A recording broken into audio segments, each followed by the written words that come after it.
미국 금리가 축소되면서 앞으로 달러 가치가 좀 떨어질 수가 있다. 네, 그렇게 좀 보고 있습니다. 네. 김영익 교수님 말씀에 그 부분은 굉장히 동의해요. 그래서 제가 요새 제일 열심히 밀고 있는 추천하는 상품이 있다라고 말할 수는 없는데 그렇죠. 아주 약한 정도의 리스크를 생각해 보면 금리가 되게 높으니까 5%대니까 이건 뭐 한번 투자해볼 만하지 않냐.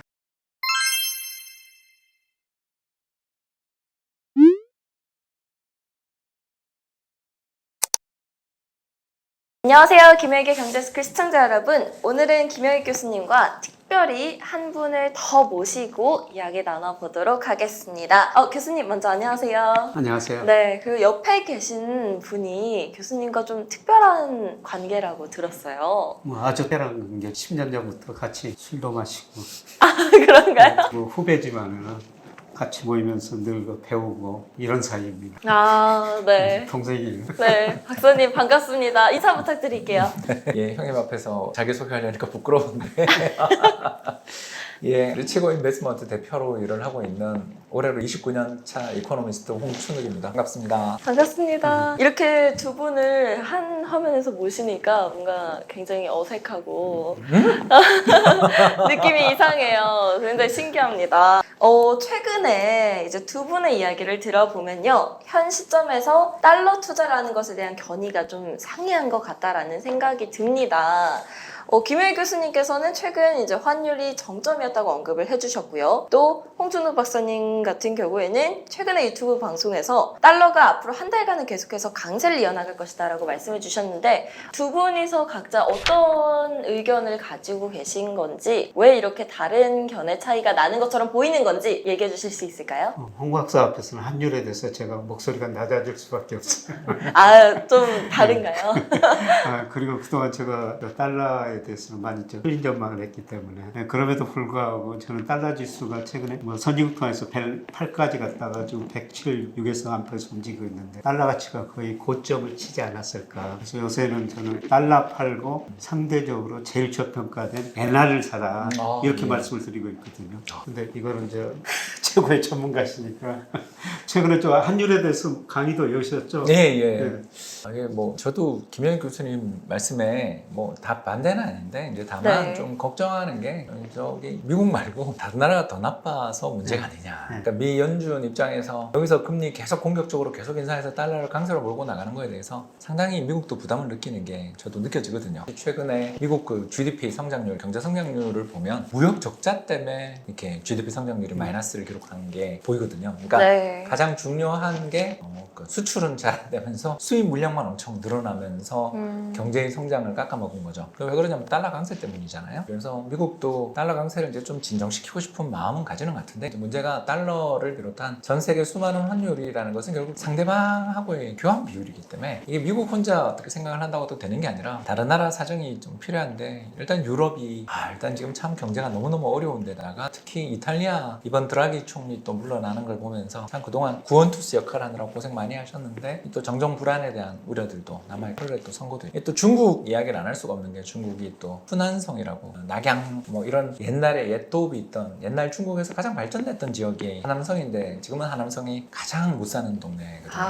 왜 그러냐면 옛날 문명의 발상지들 중에 좀 잘 사는 데가 없습니다. 이게 왜 그러냐면 반건조지대에서 농사를 지으면 그 사람들의 인구가 늘어나게 되면 토양이 황폐해야 돼버리죠. 그래서 이집트, 그죠? 젖과 꿀이 흐르는 가나안 땅 또는 아테네 주변에 있는 그리스의 그 수많은 비옥했던 평야들이 네. 지금 보시면 알겠지만 올리브 나무 정도나 자라거나 아니면 대부분 사막이 돼버린 게 인간의 인구 밀도가 너무너무 높아지면 그 지역의 토양 생태계가 대부분 악순환을 겪게 되면서 그래서 그 중심지들이 바뀝니다. 그래서 중국도 지금 중심지가 남쪽이죠. 네. 그래서 이제 북쪽에 있는 그런 못 사는 상대적으로 좀 못 사는 지역들의 뱅크런이 난 거죠. 은행 가서 전부 다 내 돈 돌려달라고 그런 일들도 벌어지고 또 이런 거기도 마찬가지지만 코로나랑 건자재 가격 상승 이런 것 때문에 건설 공사가 제대로 진행 못 되는데 거기도 이제 분양을 받은 것에 대해서 돈은 넣어야 되잖아요. 집은 점점 입주 시기는 멀어지는데 내 돈은 이자는 그대로 들어가. 하니까 또 이제 어떤 일이 벌어지냐면 모기지 보이콧이라고 그래가지고요.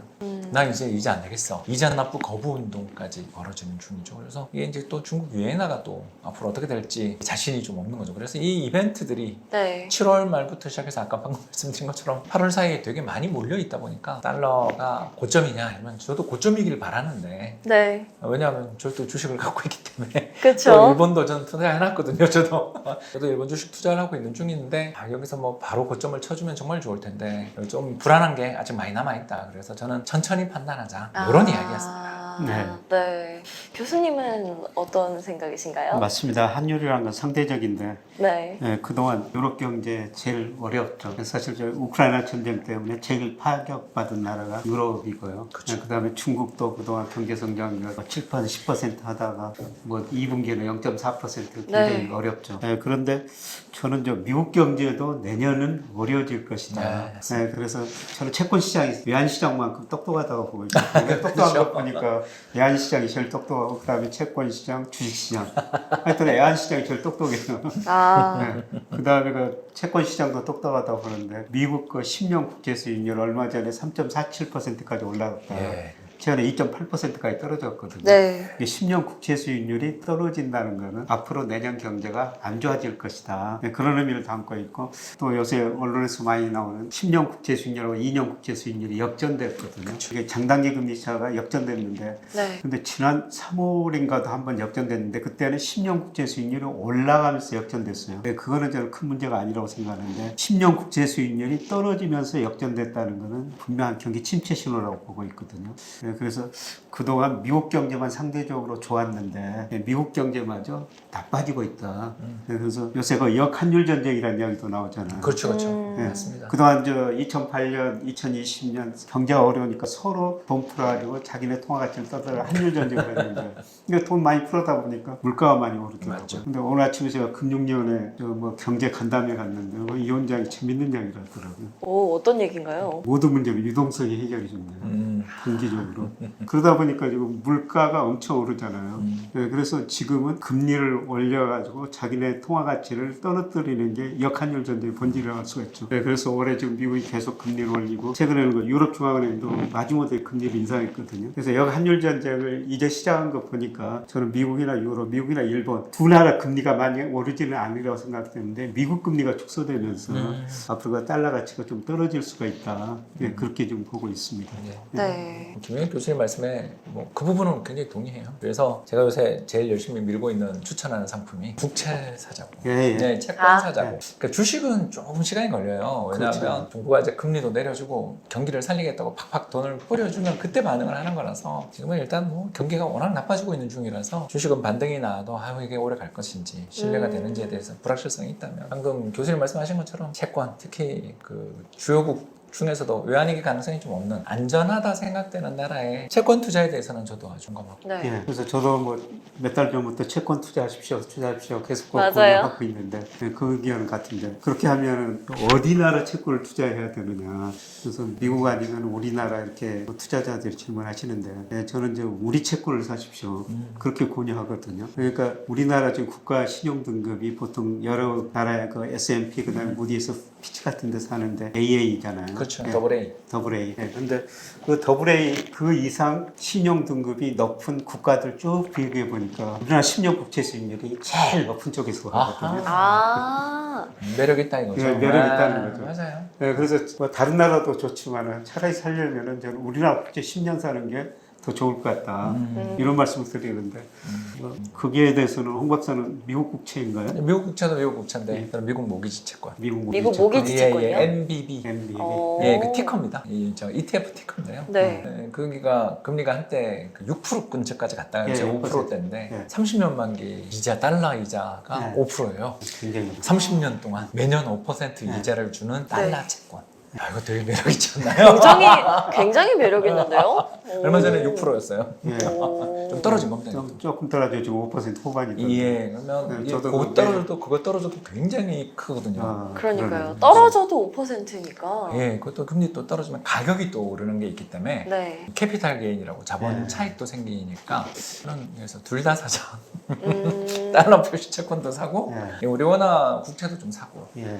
이런 식으로 대응을 하면 네. 이게 제가 생각했을 때 양쪽 다 움직일 수 있는 유연함을 갖춘 그래서 네. 수익은 꽤 보장되는 예. 향후 1년간 주식이 뭐 어떻게 틀지는 저도 모르겠는데 향후 1년을 놓고 볼 때 가장 마음 편하게 꽤 짭짤한 성과가 나지 않을까 예. 그렇게 생각합니다. 예. 저는 뭐 지금 안전자산이 국채만 사자 그러는데 아, 지금 국채도 좋죠. 생각해 보니까 모기 채권. 아, 이제 부동산이 망가지면 모기 채권도 박살 나는데요. 네. 뭐 아시는 것처럼 미국이나 우리나 부동산이 둘 다 버블이긴 한데 이게 그 집을 너무 양쪽 다 줘가지고요. 한국이나 미국이나 건자재도 많이 오르고 사람들도 코로나 때 특히 외국인 근로자들이 이탈하고 그러면서 집을 짓는 속도가 너무너무 느려져서 다 분양이 연기되고 입주가 연기되고 있는 상황이라서 네. 경기는 안 좋아서 분명히 집값은 조정은 있을 거라고 생각하는데 그게 대출 채권까지 영향을 미칠 정도로 그렇게 급격한 어떤 대출의 축소 또는 뭐 연체 혹은 경매 이런 리스크는 예전에 비해서 훨씬 덜하다 생각되니까 그 정도 리스크를 생각해 보면 모기지 채권도 나쁘지 않지 않아 이런 생각을 가지고 있습니다. 생각보다 리스크가 그렇게 많지는 않네요. 있긴 있죠. 근데 뭐 없다라고 말할 수는 없는데 그렇죠. 아주 약한 정도의 리스크를 생각해 보면 금리가 되게 높으니까 5%대니까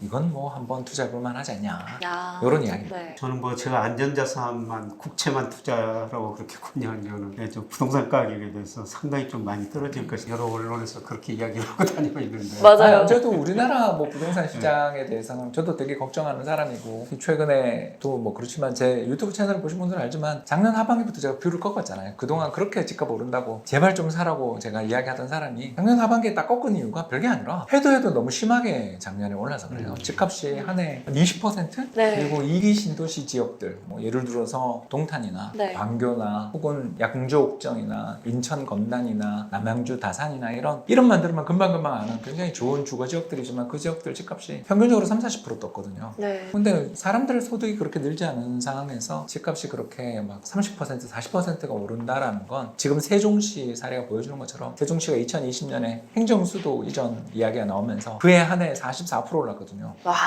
예, 뭐 거의 다 더블 났어요. 그리고 분양가가 한 600, 800 정도인 아파트들이 다 3천만 원대까지도 가고 그랬어요. 네. 그럼 그거 분양받으신 분이 5배 장사하는 거잖아요. 네. 그렇게 어마어마하게 가격이 오르는 거 난 다음에 작년 올해 이 뜨거운 장세, 특히 작년에 그렇게 전국이 불바다였는데도 작년 세종시 집값만 빠졌잖아요. 그리고 올해도 빠지고 이런 것처럼 너무너무 강력한 상승이 나타나면 그 뒤에 이게 후유증이 좀 있어요. 그래서 우리나라는 저도 후유증은 있다고 보는데 이제 제가 말씀드린 것은 미국이니까 미국이야 뭐 기축통하고 그리고 더 나가서 거기 모기지는 예전처럼 그렇게 이상한 CBO나 CDS나 이런 걸로 옛날에 비해서 굉장히 그 장난을 덜 치거든요. 그래서 좀 탄탄해졌나요? 탄탄해진 면이 좀 있고 또 LTV라고 그래서 주택 가격 대비해서 대출 비율, 담보 비율이 꽤 떨어졌어요. 옛날에는 정말 90%대가 일반적이었다면 지금 한 80% 초반까지 내려와 있는 그런 상황이라서 경기 나빠지면 거기 미국 집값도 빠지고 모기지 채권도 수익률이 분명히 저조해지는데 제가 이야기하는 거는 장기 투자 한 1년 이상을 놓고 보는 투자라면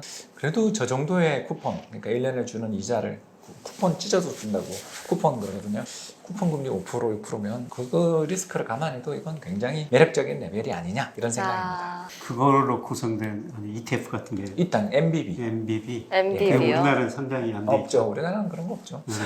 미국에 있습니다. 아, 미국에 우리나라는 해외 증권 없고요. 계좌를 여십시오. 해외 증권 계좌를 형님. 우리 아, 경제스쿨 애독자 여러분들, 올해 투자하기 참 어렵다는 이야기를 많이 하시는데요. 위기를 기회로 바꿀 수 있는 준비를 잘 해두신다면 지금이 바로 부를 축적해 나갈 좋은 타이밍이다. 그 타이밍을 한 번은 실패로 놓치지 않으면 하는 간절한 바람으로 같이 공부하는 투자스쿨도 열심히 준비하고 있으니 투자가 어렵다고 생각하는 분들도 함께 해보셔도 좋겠습니다. 설명글을 확인해 주시고요. 그럼 여러분 모두들 늘 좋은 오늘 되시길 바랍니다. 감사합니다.